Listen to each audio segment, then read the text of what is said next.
সারাদিন কি খেলাম সেটাই তোমাদের সাথে শেয়ার করি চলো। তো দেখো সকালবেলা এখানে চলে এসেছি দুধ চা করতে। আর চাটা এখানে করে নিয়ে চাটা খেয়ে নিয়েছি। আর তারপরে খেয়ে নিয়েছিলাম সকালের ব্রেকফাস্ট। আজকে সকালে ব্রেকফাস্টে বানিয়েছিলাম ম্যাগি আর তার সাথে ছিল ডিম সিদ্ধ।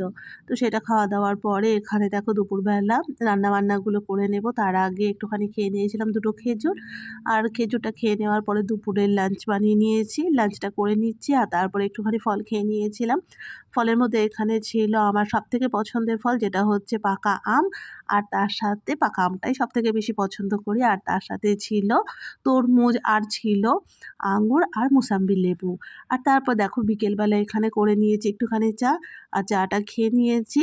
আর চায়ের সাথে ছিল বিস্কুট। আর রাত্রিবেলা এখানে করে নিচ্ছি পরোটা আর তার সাথে বানিয়েছিলাম পনিরের তরকারি। আর এখানে আজকে একটু পনিরটা একটু অন্যরকমভাবে তৈরি করেছিলাম। চিলি পনির বানানোর চেষ্টা করেছিলাম। তো যাই হোক মোটামুটি হয়েছিল। তো কেমন লাগলো তোমাদের অবশ্যই কিন্তু জানিও। আর যদি ভালো লেগে থাকে ফেসবুক থেকে দেখলে থাকলে আমার পেজটাকে ফলো করে দিও।